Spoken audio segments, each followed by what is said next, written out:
नमस्कार। कैसे हैं आप लोग? उम्मीद कर रहे हैं अच्छे होंगे। आज पिछले क्लास में हम इंट्रोडक्शन ऑफ क्वाड्रेटिक इक्वेशन के बारे में सीखे थे। आज के क्लास में हम सीखेंगे how to solve a quadratic equation, solve the equation of a quadratic equation. Quadratic equation को सॉल्व कैसे करेंगे, उसके सॉल्यूशन कैसे फाइंड होंगे, यह आज के क्लास में हम लोग सीखेंगे। तो सबसे पहला मेथड जो है सॉल्यूशन क्वाड्रेटिक का, वह है सॉल्यूशन फैक्टराइजेशन मेथड। यह हम पॉलिनोमियल के केस में फैक्टराइजेशन देख चुके हैं, 9th में भी देख चुके हैं, फिर आज देखेंगे। तो फैक्टराइजेशन मेथड को समझने का एक जनरल वे में समझना थोड़ा टफ होता है, लेकिन उसको जब हम एग्जाम्पल प्रैक्टिकली जब देखेंगे तो बहुत ही आसान है फैक्टराइजेशन मेथड। तो आइए एग्जाम्पल के माध्यम से आपको हम दिखाएंगे कि कैसे हम फैक्टराइजेशन मेथड से क्वाड्रेटिक इक्वेशन को हम सॉल्व करते हैं। तो एक दो एग्जांपल करके दिखाएंगे, उसके बाद आप एक्सरसाइज करना स्टार्ट कीजिएगा। तो आइए, सबसे पहला हमारा एक एग्जांपल है 2x² minus 5x plus 3 equal to 0। नहीं, अब यह एक क्वाड्रेटिक इक्वेशन है ax² plus bx plus c equal to 0 के फॉर्म में। अब इस इक्वेशन को हम फैक्टराइजेशन मेथड से सॉल्व करेंगे। आपको स्टेप बाय स्टेप देखना है कैसे ये सॉल्व होगा। नहीं, तो सबसे पहले करना क्या है आपको, जो x² का जो कोफिशिएंट होगा, जिसको हम a कहते हैं, क्या कहते हैं a, जैसे इसको यहां लिख देते हैं हम ax² plus bx plus c equal to 0। तो क्वाड्रेटिक इक्वेशन में जो एक होगा a, that means the coefficient of x² and constant term c, that means a और c को हम फाइंड करेंगे और उस दोनों को मल्टीप्लाई करेंगे तो होगा a एंड c। क्या होगा? a and c। अब यह दोनों मल्टीप्लाई के a और c को हम लेंगे और मल्टीप्लाई कर देंगे और इसको दो टर्म में तोड़ेंगे। a और c जो है, इसके प्रोडक्ट को हम दो टर्म में तोड़ेंगे, दो पार्ट में करेंगे और एक ऐसे पार्ट होंगे p एंड q, a और c का जो प्रोडक्ट होगा उसको हम दो पार्ट में ऐसे पार्ट में हम डिवाइड करेंगे जिसका सम, आइदर सम और डिफरेंस, दैट मीन्स इस p और q का सम या डिफरेंस जो हो वह इक्वल टू b हो। नहीं, a और c को फाइंड करके दोनों को हम मल्टीप्लाई करेंगे और जो प्रोडक्ट आएगा उसको दो ऐसे पार्ट में आपको बांटना है, p और q, दैट मीन्स दो पार्ट हम बता रहे हैं p और q, जिसका सम और डिफरेंस इक्वल टू जो कोफिशिएंट b है, किसका? x का जो कोफिशिएंट b है उसके इक्वल हो जाना चाहिए। ओके, तो यहाँ देखिए ठीक वही करेंगे हम। अब इस इक्वेशन के टर्म में आप देखिए, यहाँ a क्या है, यह a है और यह c है। अब इस दोनों का हम प्रोडक्ट करेंगे तो क्या होगा, 2 3 जा 6, 2 3 जा 6। तो प्रोडक्ट कितने आ गए?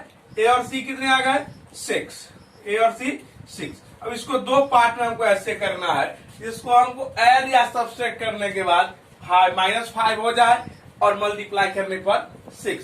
तो करना क्या है, इसको ऐसे कर देना है 3, इसका एलसीएम जैसे हम करते हैं, फैक्टराइज कीजिए 6।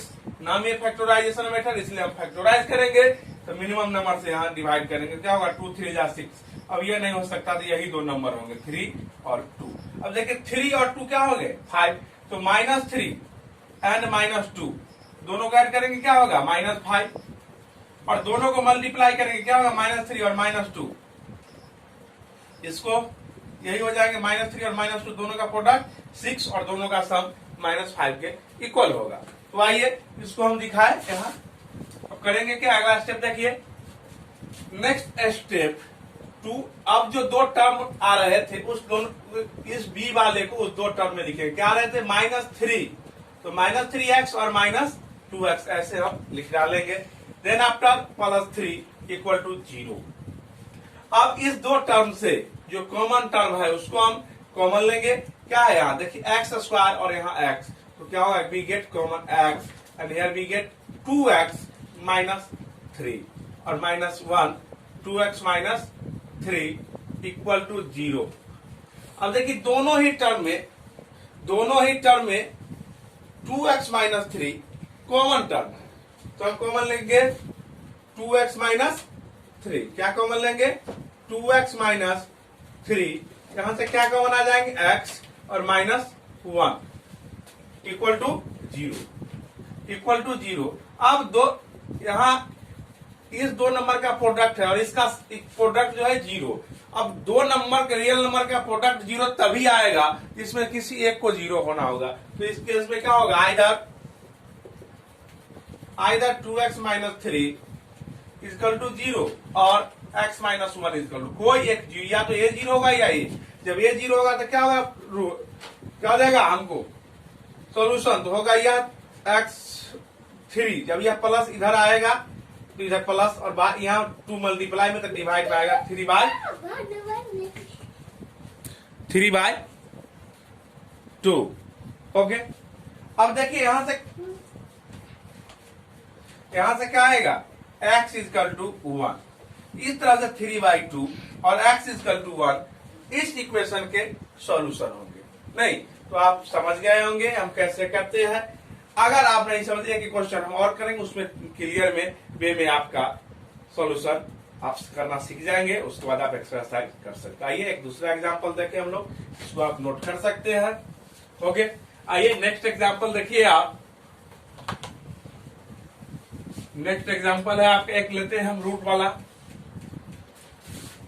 होगा आप एक next example 3x² minus 2√6x plus 2 equal to 0। एक एग्जांपल हम लिए और इसको हम सॉल्व करके आपको दिखाएंगे रूट वाले। अब देखिए यहाँ क्या है 3 और a की जगह क्या है 3 और b की जगह 2, तो 3 2 6 हो गए। अब 6 को ऐसे दो पार्ट में हमको करना है, 6 को ऐसे दो पार्ट में करना है जिसको ऐड करेंगे तो होना चाहिए 2√6 और प्रोडक्ट क्या होना चाहिए 6। तो जब रूट में लाना है तो एक नंबर तो रूट में मस्ट भी होगा।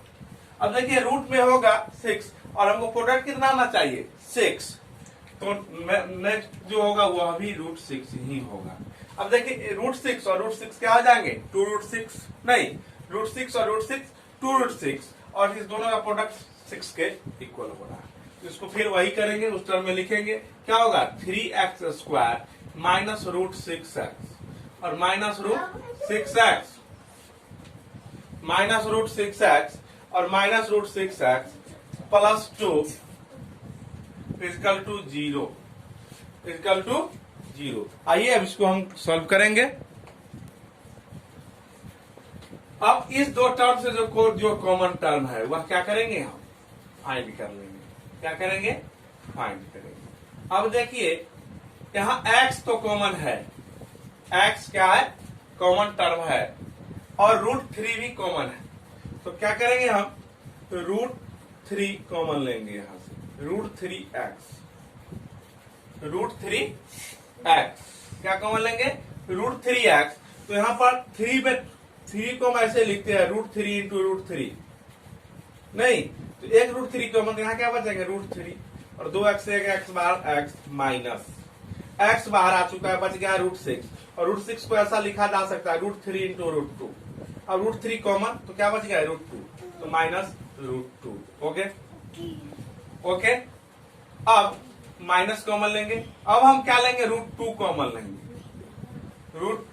कॉमन लेंगे। अब देखिए √6 को फिर इसी तरह लिख सकते हैं, रूट कॉमन आएगा क्या बच गया √3, तो क्या बच गया है √3x, क्या बच गया है √3x। अब माइनस कॉमन लिए तो प्लस माइनस माइनस। अब देखिए √2 में हम फिर 2 को इस तरह से लिखा जा सकता है √2 इंटू √2 और √2 से हम √2 कॉमन ले चुके हैं 1√2, तो क्या बच गया √2, नहीं तो क्या बच गया √2। ओके, अब देखिए नेक्स्ट क्या है आपका इक्वल टू 0, नहीं अब दोनों ही टर्म में √3x माइनस 2 कॉमन है, तो हम क्या कॉमन लेंगे √3x माइनस 2। अब यहां से क्या आ गए √3x और यहां से माइनस √2 इक्वल टू 0। फिर वही केस, दो रियल नंबर है ये और इसका प्रोडक्ट 0 होगा, इसका मतलब दोनों में से किसी एक को 0 होगा, दोनों में से कोई एक 0 होगा, तो क्या होगा either √3x minus √2 equal to 0 और √3x माइनस √2 इक्वल टू 0। अब यहां से सॉल्व कर दीजिए, क्या होगा x या माइनस में जब साइड चेंज करेगा साइन चेंज तो क्या होगा -2 plus and divide multiply two divide. Okay, और यहाँ भी सेम ही है, यहाँ भी हो जाएगा √2/√3। दोनों रूट इस केस में सेम ही होंगे। इस तरह से ये x के वैल्यू हमने फैक्टराइजेशन मेथड से करके दो क्वेश्चन को दिखा दिए। इसके बाद अगर आप इसको भली भांति समझ गए तो आप एक्सरसाइज जो है आपका 4.2 उसको आसानी से कर सकते हैं। आप प्रयास कीजिए एक्सरसाइज 4.2 करने का, हमें पूर्ण विश्वास है आप कर लेंगे। यदि नहीं हो सका किन्हीं से तो कल के क्लास में हम एक्सरसाइज 4.2 का सॉल्यूशन आपको देंगे। आज के क्लास के लिए इतना ही। नमस्कार, धन्यवाद।